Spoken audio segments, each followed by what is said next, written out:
Director general of medical research अधिकारी ने Nalhar medical college का औचक निरीक्षण किया। अधिकारियों को बेहतर अस्पताल दिखाने के लिए बेडशीट वगैरह को नया चेंज करना पड़ा और मेडिकल कॉलेज स्टाफ अपनी नाकामियां छुपाने के लिए अधिकारियों के सामने बड़ी बड़ी बातें अलापने का काम कर रहे थे। जैसे ही इस मामले की जानकारी मेवात के समाज सेवी हिदायत कमांडो टीम को पता चली तो आनन फानन में कमांडो टीम मौके पर नल्हड़ मेडिकल कॉलेज पहुंची, जहां पर देखा ये गया कि मेडिकल कॉलेज का स्टाफ बड़ी बड़ी उपलब्धियां अधिकारी के सामने गिनाने में मसरूफ थे। कमांडो टीम को ये सब उपलब्धियां रास नहीं आ रही थी और माजरत करते हुए कमांडो हिदायत खान ने अधिकारियों के सामने नल्हड़ मेडिकल कॉलेज में अनगिनत समस्याओं का गिनाना शुरू कर दिया।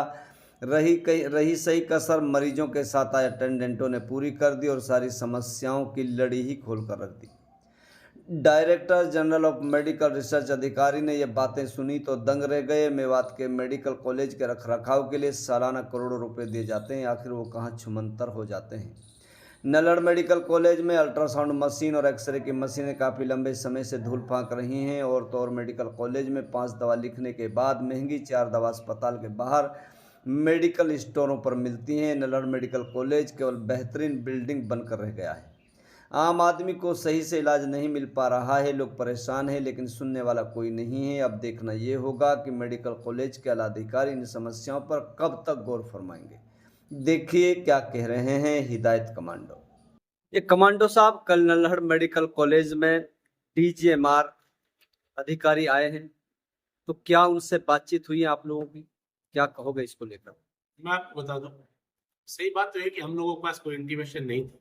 अचानक पब्लिक प्लेस से पता चला कि पहली बार director general of medical of research पहुंच रहे हैं मेडिकल हॉस्पिटल नल्हड़, और फिर हमें लगा कि इतना बड़ा आला अधिकारी आज पहुंच रहा है तो क्यों नहीं इनको अवगत कराया जाए हॉस्पिटल की कमियों के बारे में। तो क्या आप लोगों ने क्या कमियां गिनवाई उनके सामने? क्या आपको बात करने के लिए मौका मिला, अपनी बात रखने का? जो एक चैनल बनता है, थ्रू प्रॉपर चैनल तो नहीं मिला, लेकिन पब्लिक से जब जिस समय बात हो रही थी, पेशेंट के साथ जो अटेंडेंट होते हैं, अटेंडरों से जब बात हो रही थी, तो उस समय भीड़ के हिस्से में हमें भी एक मौका मिला बात करने का, क्योंकि पूरे हॉस्पिटल का दौरा किया और पूरा हॉस्पिटल कल चमचमा दिया था उन लोगों ने, क्योंकि पहली बार इतना बड़ा अधिकारी कोई आया और बड़ी उपलब्धियां गिना रहे थे। हॉस्पिटल वाले स्टाफ बता रहे थे हम ऐसा है वैसा है, लेकिन जब पब्लिक से मुलाकात हुई और जब वो बात खुलकर आई तो पब्लिक ने बताया, यहाँ तक कि मेडिसिन 5 अगर लिखी है डॉक्टर साहब ने तो उसमें 4 बाहर से लेनी पड़ती है, और यदि हमें जरूरत पड़ गई अल्ट्रासाउंड की उसके लिए बाहर जाना पड़ता है, किसी जांच की जरूरत पड़ी उसके लिए बाहर जाना पड़ता है, यहाँ तक कि जरा सी चोट पर भी हेड इंजरी बताकर रेफर कर दिया जाता है। और मैं कहता हूँ कि ना कोई कार्डियो की सुविधा है, ना कोई न्यूरोलिस्ट की सुविधा है, और ना ही कोई अल्ट्रासाउंड मशीनें चालू है, और एक्सरे मशीनों की भी वो खस्ता हालत है कि वो चंद मिनटों में ही बंद हो जाती है और पेशेंटों को कह दिया जाता है कि गर्म हो गई। क्योंकि आप जानते हो बाहर अब एक्सरे का जो जिस तरह मेडिकल स्टोर खुल चुके हैं, ऐसे एक्सरे की मशीनें भी आ चुकी है बाहर प्राइवेट, तो लोग बाहर में मजबूरी बाहर कराते हैं लोग, तो ना कोई मशीनरी का रखरखाव ठीक है, और यहाँ तक कि बैंडेड तक की सुविधा नहीं है। तो लोगों का सर ये कहना होता है कि मेंटेनेंस के सरकार की तरफ से कोई फंड नहीं दिया जाता है, क्या इसको लेकर भी आप लोगों की कोई बातें हुई? मेंटेनेंस बकायदा उसने खुद कहा, DGMR साहब ने कहा कि इसके लिए हिसाब से 16 करोड़ बोला था, कितने करोड़ बोला, इतने करोड़ रुपए मेंटेनेंस के लिए आया था, आप लोगों ने कहाँ लगाया? तो वो लोग बताने लगे हमने इस बिल्डिंग को मेंटेनेंस किया, हमने इसको किया मेंटेनेंस, तो वो अपने हिसाब से अपनी कागज पूर्ति करते रहे। लेकिन जब बात आई मशीनों की, तो आखिर मशीनें मेंटेनेंस क्यों नहीं है? भाई जो पैसा मेंटेनेंस का आ रहा है वो मशीनों के लिए भी आ रहा है, खाली बिल्डिंग की रिपेयरिंग के लिए नहीं आ रहा, और रिपेयरिंग से पेशेंट ठीक नहीं हो सकते। मैं आपको बात बताऊं, जो मशीनरी है उन्हीं से पेशेंटों के लिए काम आएंगी, वो चीजें ठीक होनी चाहिए। तो उसने भी काफी हद तक पूरी टीम को टाइट किया। ये कमांडो साहब मेवात के नेता जो है कई बार वहां गए भी, आफ्ताब अहमद ने भी कई बार धरना दिया, वहां गए, आखिर क्या वजह है कि ये सुविधाएं इनको मूलभूत सुविधा मिल नहीं पाती है? आखिर लोगों को प्राइवेट हॉस्पिटलों में और वहीं इनको इलाज भी कराना पड़ता है, लोगों को चेकअप भी बाहर कराना पड़ता है।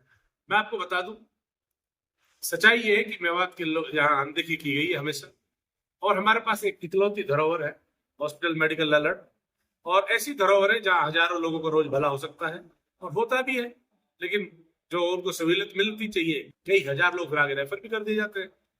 तो आपको मैं बता दूं वो सारी फैसिलिटी हमें यहाँ मिल सकती है अगर हम सचमुच इस चीज को ग्राउंड पे संघर्ष करें और इसकी सही मिलकर आवाज उठाएं। क्योंकि जो हमारे भारतीय जनता पार्टी के जितने भी पॉलिटिकल लीडर हैं वो आज तक भी कभी नहीं देखा कि वो इसके लिए बारे में उन्होंने बात रखी हो, पुरजोर तरीके से कड़ी मजम्मत की हो, या कभी इसके बारे में सीरियस हुए हो। रही बात कांग्रेस लीडर या दूसरे लीडरों की, वो अपनी तरफ से जद्दोजहद करते हैं तो कहीं ना कहीं उनको एक सत्ता का नशा है, वो नहीं सुनते हैं, ये सच्चाई है। लेकिन कोई नहीं, अब ज्यादा लंबा समय नहीं बचा, इंशाल्लाह केंद्र में भी हमारी कांग्रेस सरकार होगी, इंडिया गठबंधन की सरकार होगी, और राज्य में भी हमारी कांग्रेस सरकार होगी, और बहुत जबरदस्त तरीके से हमारा जो पहला मुद्दा होगा और हमारी पहली सोच होगी वो हम सबसे पहले हॉस्पिटल को लेकर चलेंगे।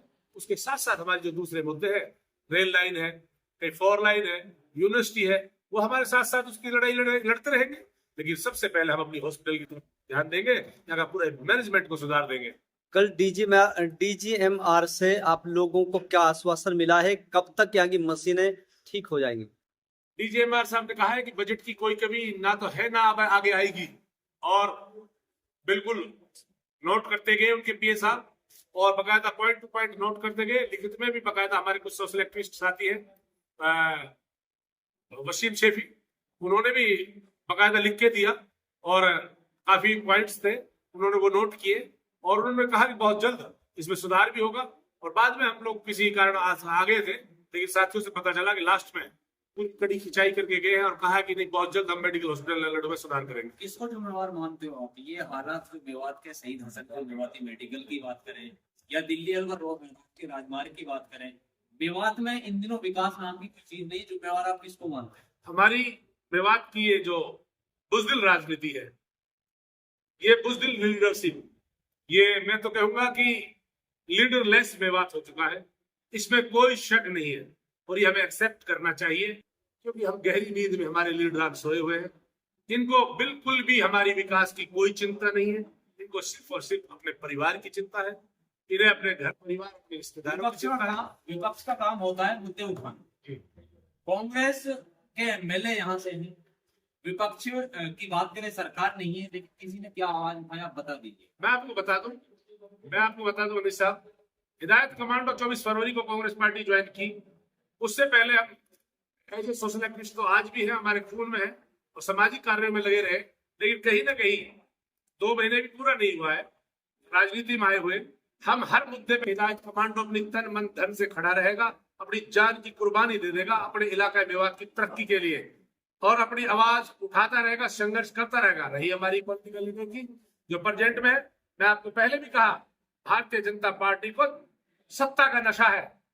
सत्ता का नशा इतना चूर है कि ये विधानसभा में भी विधायकों की आवाज को अनदेखी करते हैं, चाहे वो हमारी पानी की समस्या है, चाहे हमारी बिजली की समस्या है। यहां तक कि आपने पीछे देखा रमजान में लाइट तक नहीं आई, बड़े हालात रहे। आप सब समझते हो, सब समझदार हैं, क्लियर है, इनको सत्ता का नशा है, इसलिए किसी को कुछ नहीं समझते। ये कल सर कहीं रोड पे आप आए हो भाई मेवात की समस्याओं के लिए, कांग्रेस के नेता कहीं रोड पे नजर आए कभी आप? हमें उम्मीद है, ये नहीं समझते। हमें आप कह रहे हैं कि ये हमको नहीं मानते, बीजेपी सरकार आपको नहीं मानती, कहीं आपने किया है कभी ऐसा बड़ा प्रदर्शन है कि कांग्रेस के नेता बड़ा मेवात की बड़ी मांग लेके जा रहे हैं? जी मैं आपको कहूँ, क्या तब्दीली की जरूरत है नहीं है मेवात में? आप ये बताइए, बिल्कुल आना पड़ा राजनीति? बिल्कुल तब्दीली। अगर पुराने नेता आपका आफ्ताब कर देता, आपका मामन खान कर देता या आपका और नेता कर देते, तो आपको क्यों जरूरत पड़ी है मेवात की राजनीति में आने? सवाल का आप मैं बिल्कुल आपको क्लियरली बताऊंगा। देखो मैं आपको बता दूं, जैसी जिससे बड़ी वो लोग कोशिश की, लेकिन मुझे कहीं ना कहीं ऐसा लगा नहीं, अब वाकई में ग्राउंड पे और संघर्ष करने की जरूरत है, और हमें पूरा संघर्ष आज कर रहे हैं, और इंशाल्लाह हमें उम्मीद है हिदायत कमांडो राजनीति का सिस्टम चेंज कर देगा।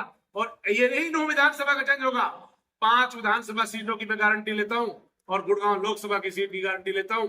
इनके अंदर इतनी मेहनत करेंगे, लोगों को जागरूक करेंगे, अपने हक की आवाज के लिए बुलंद करेंगे, और एक संगठन सिस्टम को ऐसे तैयार कर देंगे कि हर जिम्मेदार नागरिक आगे आएगा और अपने हक को पहचानेगा, अपने हक के लिए लड़ेगा। अच्छा, वंशवाद की राजनीति चलती आई है महू जिले में, तो क्या खत्म हो पाएगी अब की बार महू विधानसभा में? कुछ तब्दीली आई? बिल्कुल, मुझे उम्मीद है। जहां बात वंशवाद की आती है, साथियों, आदमी को सबसे पहले एक इतना सामाजिक और इतना सोशल होना चाहिए कि वो सबके दर्द को समझ सके। अगर आपको बेटे का पीड़ा है, अगर आपको अपने बाप की पीड़ा है, सिर्फ वही तक पीड़े में आप सीमित है, नहीं, उससे काम नहीं चलेगा। आज पूरी सर्व समाज, सर्व कौम, सर्व धर्म के सभी लोगों को एक साथ लेकर चलना होगा, और जो लीडर ऐसा दर्द रखेगा, इंशाल्लाह वही लीडर आगे बढ़ेगा। वही, चाहे वो फिर बिना, मेरे हिसाब से वो जो कहते हैं ना फैमिली वाला, जो आपने बताया क्या वंशवाद, चाहे वंशवाद का लीडर हो और चाहे गैर वंशवाद का हो, अगर काम करेगा तो आगे चलेगा, वरना मेरे हिसाब से इस बार मिट्टी में दफन हो जाएगा। कल भाजपा के मुख्यमंत्री जो है पुराना पहुंचे हैं विजय संकल्प रैली को संबोधित करने के लिए, तो किस तरीके से आप उस रैली को देख रहे हो? कितने तादाद में लोग पहुंचे होंगे? किस तरीके की वो सफल रैली रही है? मैं आपको बता दूं, लोकसभा चुनाव चल रहे हैं, ये भारतीय जनता पार्टी ने गेज डाला है मेवात से। मेवात के अंदर गेज डाला है क्योंकि यहाँ इन्होंने सोचा कि मेवाती लोग ही इतने बेवकूफ हैं जो झूठे नारेबाजी जिंदाबाद कर लेते हैं और गुमराह होकर भेड़ चाल चल लेते हैं। नहीं, अब हर आदमी जाग गया है, हर आदमी को काम चाहिए। हमारे जो चापलूस लीडर है मेवात की भारतीय जनता पार्टी के, इन्होंने भी ऊपर चढ़ के कहा कि हम मेवात में इतना वोट दिला रहे हैं, हम वो दिला रहे हैं। उन्होंने अपने जो सांसद राजनीतिक साहब को भी कहा था कि हम आपको 2.5 लाख वोट दिला देंगे, 3 लाख वोट दिला देंगे। ये लोग सिर्फ चापलूसी के अलावा कुछ नहीं कर सकते। जब ये घरों से निकलेंगे तो लोग इनसे सवाल करेंगे, इनसे पूछेंगे कि आप लोगों ने क्या दिया मेवात को आज तक। और सच्चाई ये है कि ये कुछ ना दे पाए, ये सिर्फ और सिर्फ एक धक्के खा रहे हैं, ये सिर्फ ढोंगबाजी पूरी कर रहे हैं। कल की रैली आपने देखी होगी, फ्लॉप रैली थी। आपने किसी भी मीडिया के अंदर देखा हो, किसी भी सोशल साथी के उसमें देखा हो, सिर्फ और सिर्फ स्टेज के फोटो आ रहे थे, लीडरों के फोटो आ रहे थे। वो भी अपने आप में चैलेंज कर रहे थे, भाई मेरा फोटो खिंच गया सीएम साहब के साथ, मेरा फोटो खिंच गया सीएम साहब। सिर्फ इनकी इतनी ही सोच रह गई है, विकास पे इनका बिल्कुल भी कोई ध्यान नहीं है। मैं आपको बता दूं, ना के बराबर जनता थी, एक पार्षद इतनी जनता इकट्ठी कर सकता है, जहां पर 5 लोग अगर सीएम लेवल का कैंडिडेट आए, सीएम आए, चीफ मिनिस्टर आए, और वहां पर इतनी भीड़ हो, उससे साफ जाहिर है कि इनका मनोबल भी टूट चुका है, जनता भी इनसे रूठ चुकी है। अच्छा, वो तो 400 पार का नारा दे रहे हैं, क्या होगा इस बार?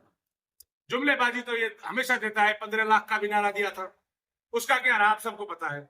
ये तो हवा में बात करते हैं, 400 पार नहीं, इस बार तो कुछ और ही पार होगा। चिंता मत करो, सत्ता परिवर्तन होगी और इंशाअल्लाह इंडिया गठबंधन देश में चलाएगा, और फिर उसके बाद देखते हैं देश मुख्यमंत्री के स्टेज पर राव इंद्रजीत सिंह जो गुरुग्राम से उम्मीदवार रहे लोकसभा के, वो नजर नहीं आए। कैसा आप इसको मानते हैं? ये बड़ा दुर्भाग्य है, और मैं तो यही कहा कि हालत खराब है इनकी।